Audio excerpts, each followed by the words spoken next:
c'est une dame, elle s'appelle Carole et elle se promène en ville, elle est étonnée. De l'esquisse à la réalisation, c'est toute une technique qui est mise en œuvre. Les différents stades de fabrication étant reproduits sur des calques superposables, on peut travailler séparément le dessin, la couleur, les textes et aussi proposer sans difficulté des versions étrangères.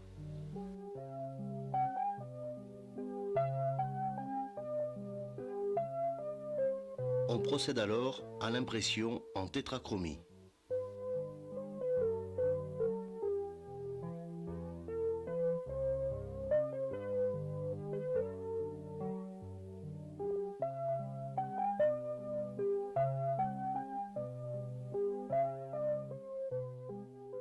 Parce qu'elle voit ces petites filles qui se disputent après que les petites filles sont étonnées qu'elles voient leur maman, puis après la maman, comment elle s'appelle? Carole, elle avait été dehors encore se promener, puis elle avait rencontré des escargots. Quel est l'intérêt d'une semaine de classe nature sur le thème de la BD ? Alors il y a d'une part l'intérêt de la classe nature, c'est sortir les enfants de leur village, leur environnement quotidien et puis les faire participer à une vie collective. D'abord pour les enfants parce que alors dans les petites écoles de campagne, à 5 comme dans ma classe, c'est pas facile. Et deuxièmement pour se retrouver avec d'autres instituts et puis voir ce qu'ils font. Au départ dans les classes on fait pas beaucoup de dessins, alors ça permet pendant cette semaine-là au moins de faire du dessin. On a inventé un personnage, puis après on a inventé une histoire, puis on l'a écrite et on le dessine. C'est l'histoire d'un extraterrestre qui vient d'une planète, il s'appelle JDZO et il était dans une soucoupe et puis son moteur il a dérapé et puis alors il est tombé sur la Terre, il a rencontré un petit garçon, ça se passe à l'époque de la préhistoire quoi. Et il a rencontré un petit garçon qui s'appelle Mido et alors ils s'amusent ensemble. Le scénario il l'invente très facilement. Mais pour réaliser le personnage, après pour dessiner un animal, pour dessiner un arbre, il se lasse très vite et c'est très vite un griffonnage. Et qu'est-ce que tu trouves de plus difficile à faire quand tu fais un dessin? Qu'est-ce qui te paraît le plus dur à faire? Les personnages. Ouais. Pourquoi? Parce que pour faire le nez, la bouche, les yeux, puis tout le corps, c'est déjà dur parce qu'il faut mettre de la précision, alors faut déjà le faire. Et enfin on a choisi un texte et puis on a fait un découpage en séquence aussi hier après-midi et là on a commencé à élaborer des plans pour les différentes planches que les enfants vont dessiner. On a regroupé les CM2, les CM1 par niveau jusqu'au CP, chose qu'ils n'ont pas l'habitude de faire dans leur petite classe. Et un animateur dans chaque groupe, soit des animateurs du centre, soit les instituteurs. Et on est secondé par 2 dessinateurs qui nous apportent quelques techniques. Il faut avoir le goût de ça au départ, et pas se décourager et continuer. En général, les enfants s'arrêtent vers l'âge de 12 ou 13 ans, ils sont déçus par ce qu'ils font et ils n'ont pas le courage de persister. Il faut continuer et à ce moment-là, on arrive à s'améliorer. D'abord, il faut pas appuyer sur le crayon, il faut repasser après. Parce que si on appuie trop sur le crayon, après pour gommer, ça fait des taches. Et ben, c'est toujours la sorcière qui perd. Ah bon? Oui. Alors elle est belle ta sorcière? Non, elle est moche. Dis-moi un peu ce que tu lui as fait. Un menton poilu, un nez crochu avec un bouton, et puis le nez tout rouge. Oh, elle sera des fois peut-être un petit peu sérieuse, pas bien amusante. Monsieur Pierre Deck, vous êtes dessinateur professionnel. En quoi la BD peut-elle être un support pour la pédagogie? Moi, je suis celui qui exécute les commandes que l'on me passe. Mais il est sûr que depuis quelques années, j'ai fait des méthodes audiovisuelles de russe et de portugais, et puis alors des albums historiques que mon éditeur pense être adaptés à accompagner des livres d'histoire, pour les rendre l'histoire plus attrayante. Je fais une recherche très approfondie, aussi approfondie que je peux, des détails historiques, par exemple des costumes pour l'histoire de Napoléon, les costumes de tous les ennemis, et de tous les amis, et tous les alliés, et puis une recherche sur le décor et sur l'environnement de façon générale. Je suis pour la généralisation de la bande dessinée. Mais je comprends très bien que les parents puissent s'inquiéter de voir les enfants uniquement plongés dans leurs albums de bande dessinée. Mais il faut qu'ils y prennent le goût, dans des bandes dessinées justement historiques, de lire vraiment des livres d'histoire ou des romans historiques à côté.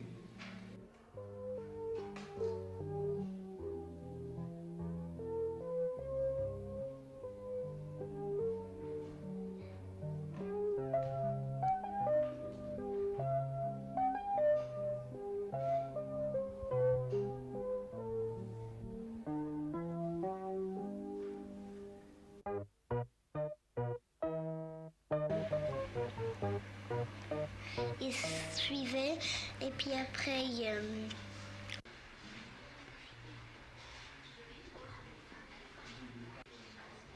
Spontanément, beaucoup d'enfants aiment faire des dessins. Ils sont encore plus nombreux à lire des bandes dessinées. Pourquoi ?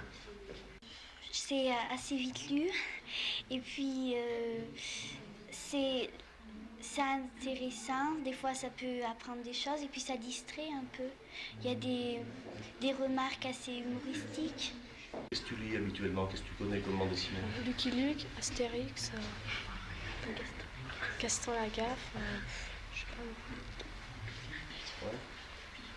Pif. Gaston Lagaffe, je sais pas, enfin Lucky Luke, avec les Dalton. Gaston Lagaffe, Jacques Armand, Razor. Au niveau de chaque classe, il y aura une exploitation de la bande dessinée, ses visites, ses différentes expositions, l'avenue de Pierre Deck aussi, vont nous servir de support pour une étude plus approfondie de la bande dessinée. Plutôt que de transporter nos élèves au puits, nous avons préféré les faire venir puisque ce PAE nous en donnait les moyens. Alors nous avons par exemple aujourd'hui donc la magnifique exposition de Derrib sur Buddy Longway, sur son héros Buddy Longway. Mais j'ai trouvé qu'elle était très bien dessinée, elle est bien faite et puis enfin, c'est bien, moi j'ai bien aimé. Celle-là elle est plutôt sentimentale que amusante et puis elle apprend la vie d'un jeune garçon. Il y a un dessin que j'ai bien aimé, c'est là où il y a la tête avec le cheval, la tête bleue avec le cheval. Ça, je n'avais pas vu tellement souvent. En principe, c'est rare. Qu'est-ce que tu appelles l'image superposée? Comme la figure bleue avec le cheval en orange dessus. Plusieurs professeurs ont décidé de faire des études, des analyses sur ce nouveau langage qu'est la bande dessinée, et qui ne doit plus être ignoré par l'école. Là, ça accroche, pas de problème. Parce que la BD est largement répandue d'abord dans la presse des jeunes, là. Et puis ensuite, lorsque c'est une BD de bonne qualité, je pense que les élèves y sont très sensibles. Et j'espère que nos élèves verront la bande dessinée autrement après avoir fait tout ce travail, avoir vu toutes ces expositions.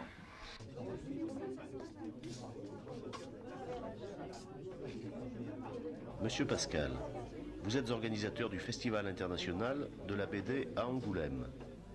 Votre activité est-elle avant tout commerciale? L'aspect commercial est pour nous absolument indispensable parce que c'est le moyen d'abord d'avoir les auteurs et on peut dire c'est le moyen de financer le reste. Ça c'est donc absolument indispensable, mais je pense que ce qui est important c'est justement de faire à côté de cela énormément d'expositions, énormément de rencontres, de conférences, de débats. L'aspect culturel ou artistique est loin d'être négligé. Je veux dire dans la mesure où la tendance de la bande dessinée c'est la série, alors si on s'intéresse à quelque chose forcément on tombe dans l'histoire à suivre et au bout d'un moment ça s'accumule. L'album a pris une importance de plus en plus grande et autrefois autant les journaux, c'est assez difficile à conserver, les albums, c'est facile. C'est pour ça que vous voyez des albums de plus en plus luxueux, de plus en plus chers aussi. Et il y a des gens qui spéculent là-dessus, qui achètent des tirages de tête, par exemple, et puis qui les mettent sur une bibliothèque. Mais je ne pense pas que ce soit les vrais amateurs de bande dessinée. Je ne spécule pas à ce niveau-là, mais j'ai énormément d'albums chez moi, je dois entre 200 et 300. Il y a des gens qui recherchent dans les vieux albums, dans les vieilles revues, qui s'intéressent à ça, qui recherchent un certain passé, une jeunesse perdue peut-être. Évidemment, là, les spéculateurs en profitent un maximum. Il s'agit d'une revue qui s'appelle Le Petit Mousse, qui est lue surtout par les marins à bord. Les récits sont des récits d'aventure qui se situent en principe sur le continent américain ou au pôle. On suit deux jeunes enfants dans leurs diverses péripéties. Alors j'ai apporté ici ces revues pour financer les activités éducatives de l'école. Il est vrai qu'avant-guerre, alors que j'ai commencé à le collectionner, vous voyez, j'ai déjà, depuis longtemps, déjà 41 exactement, les parents n'étaient pas tellement favorables à ce genre de lecture. Moi j'ai pris 3 Ribera et puis 3 tranchants. Qu'est-ce qui vous a mis Ribera comme dédicace? Alors Ribera, j'ai 3 dédicaces, j'en ai une que je trouve relativement intéressante, chez Barbarella. Des oiseaux qui voulaient les attraper, après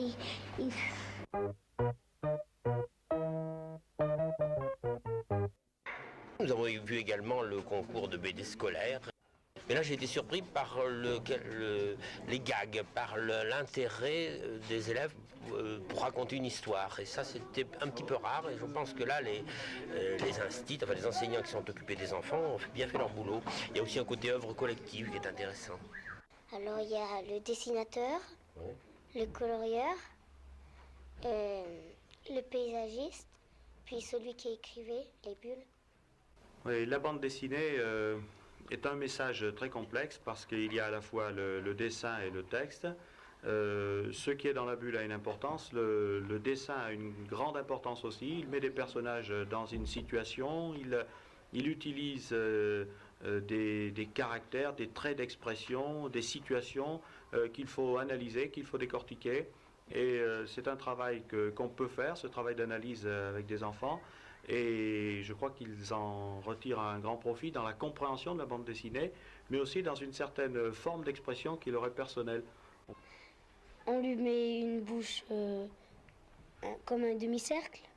Ce qui est plus dur pour moi, c'est de faire surtout les mains, puis un peu le visage. On lui met une bouche comme ça, les sourcils comme ça, et les yeux comme ça. Et quand je colore, je colore toute la feuille. Je laisse pas du blanc, ça fait bouche. Parce que le coloriage, ça marche pas bien avec moi. J'ai pas bien colorié alors. Un papou, un sauvage, qui tourne autour d'un puits. Puis un touriste arrive et le papou continue de tourner. Laurent, il pêche une chaussure. Après, il y en a un autre qui prend une chambre à air. Elle tombe dans une flaque, elle renverse un cycliste. On s'est trompé, c'est une décharge publique.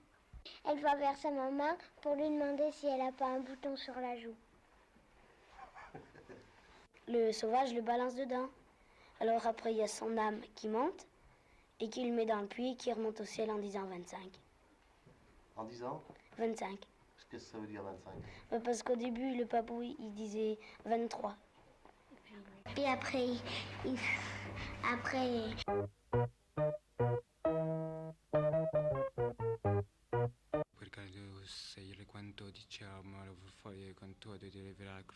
E la giustizia, e la ordine, e la libertà. Bravo! Arriva!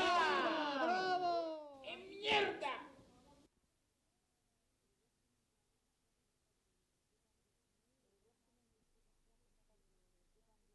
Lorsqu'il y a une exposition comme ça de bande dessinée, les gens peut-être sont attirés par le côté amusant de la bande dessinée, le côté traditionnel de la bande dessinée. Beaucoup de personnes ont été très étonnées de voir que c'était le thème de la torture qui était exposé ici dans cette salle. Et je pense personnellement que c'est un signe des temps un peu de voir que des dessinateurs de bandes dessinées ont pris la torture comme sujet de leurs travaux. Un coup de crayon tout bête, tout simple, et qui me parle vraiment très profond et très fort. Donc pour nous c'est un peu nouveau, mais enfin c'est très intéressant parce que d'habitude on est peut-être un peu plus didactique, on présente les pays, on essaie d'enfoncer le clou, quoi. C'est beaucoup plus dur, on est plus, disons avec les gens, beaucoup plus directif. Alors que là je trouve que les gens passent, voient, considèrent les dessins, ils y trouvent ce qu'ils veulent, ça leur permet de nous demander des choses, de nous poser des questions. C'est plus facile à dire une chose en un seul dessin qu'en de très grandes phrases. Il y a des dessins qui ont beaucoup d'humour, au premier degré, porteraient presque à rire. Seulement quand on voit ce qu'il y a derrière, c'est dur. Un Européen disant oui, j'avoue, je suis un nègre. Sur la torture, on peut faire avouer n'importe quoi. La loi est formelle. Toute personne qui en tuera volontairement une autre aura la tête tranchée. Que le bourreau fasse son office.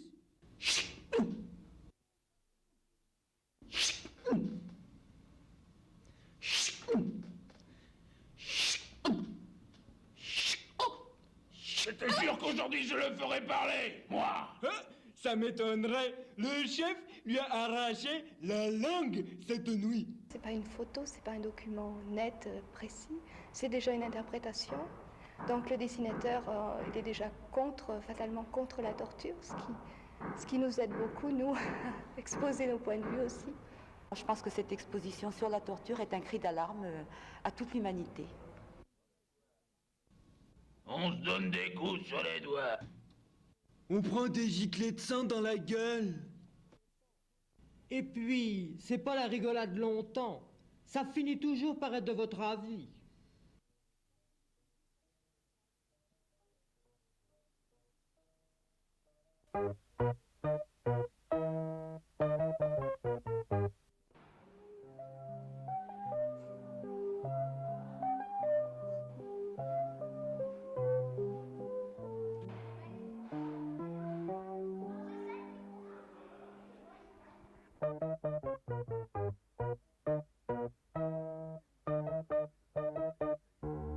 Passer du temps devant une feuille de papier avec des crayons, des couleurs, et pendant ses vacances en plus, oui, certains enfants l'ont choisi.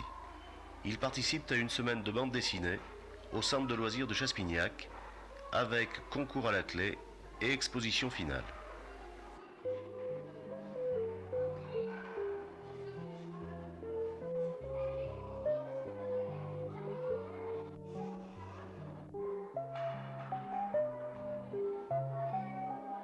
C'est toi le gagnant, alors? Oui.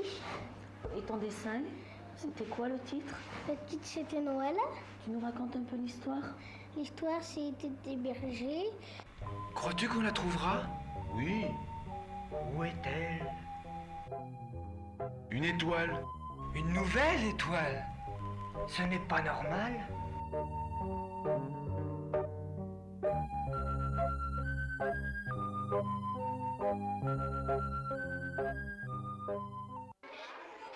Alors sur le groupe des grands, on a élaboré un projet surtout au niveau de la mise en scène, des décors et de la costumation. Ils devaient représenter un personnage de BD et inventer une petite histoire à partir de là. Bon, ils se sont aidés des bandes dessinées qu'il y avait à leur disposition et donc ils ont fait une petite mise en scène, quoi.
Et les oiseaux par les escargots.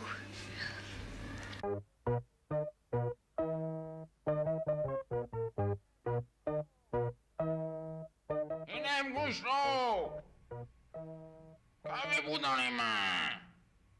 Donnez-moi ça. Tout de suite. Une BD? Allons voir tes parents. Aïe, aïe, aïe!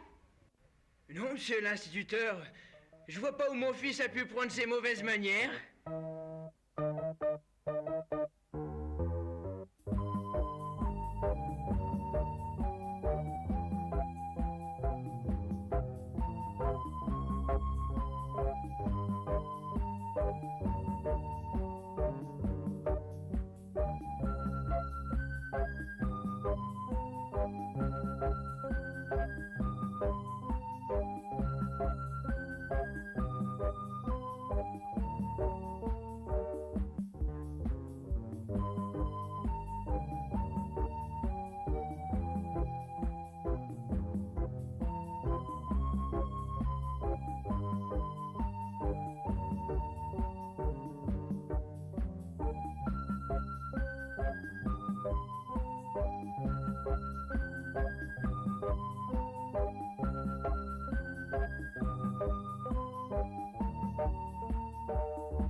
Messieurs les dessinateurs, le public est venu nombreux pour admirer votre coup de crayon. Est-ce là la manifestation de votre réussite professionnelle? Non. Je me dérange à faire des voyages, à dormir dans l'hôtel et à manger des choses qui ne sont pas toujours ce que j'aurais aimé manger. Non. Non, non. Vous savez, ma réussite professionnelle, elle n'est pas arrivée. Non, c'est surtout l'occasion de rencontrer des lecteurs et quand on a le temps, quand on n'est pas trop bousculé, de pouvoir discuter avec eux. Disons que comme dessinateur, je suis certainement pas très connu, puisque Mickey, c'est Walt Disney. Pif, je suis pas le créateur non plus, c'est Arnal qui l'a créé. Alors vous savez, le guettariat chez moi, ça me fait rigoler. Donc si vous voulez, mon but il est d'abord commercial et ensuite sentimental, si vous voulez. Il y a le côté contact avec le public, mais mon moteur c'est essayer de vendre le maximum la série, pas moi. Et mon public c'est surtout des enfants, c'est pour ça, et dans les salons, c'est surtout la bande dessinée adulte qui est valorisée, quoi.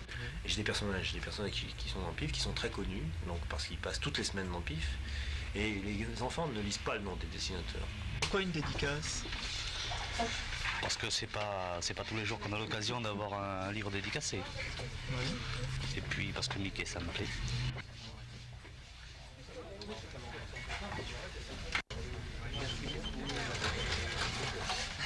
C'est le plaisir de rencontrer certains dessinateurs dans des festivals de petite taille où on peut discuter avec eux. Ça représente, si vous voulez, une publicité, il ne faut pas le nier. Et qu'est-ce que ça serait pour toi la réussite dans ce domaine? Faire des bandes dessinées. C'est produire des albums ou paraître dans des mensuels. Et c'est difficile pour arriver à faire publier une de ces planches ou un de ces albums? Je sais pas, j'ai pas essayé pour l'instant, mais d'un point de vue dessinateur professionnel, il paraît que c'est assez différent.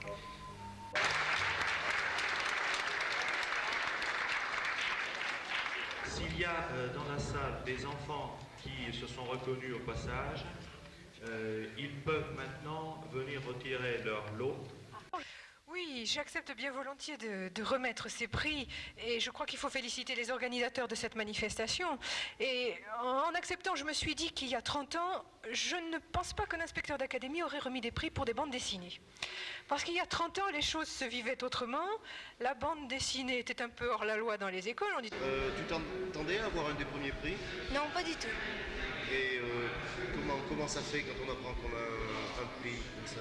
Bon, on est quand même bien content parce que je voulais bien gagner quand même. Mes enfants, puisque vous êtes installés, ralliez-vous à mon panache blanc et commençons le cours. Aujourd'hui, un film sur les chevaliers du Moyen-Âge.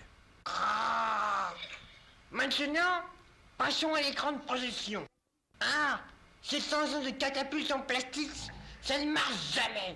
Ouah! Montrez aïeul, Morat Crécy et vengé. Je crois que tout cela, c'est plein d'effervescence, c'est un gage de créativité au bon sens du terme, puis après tout, on peut bien rêver que dans la Haute-Loire, nous aurons d'ici quelques années un créateur de bande dessinée.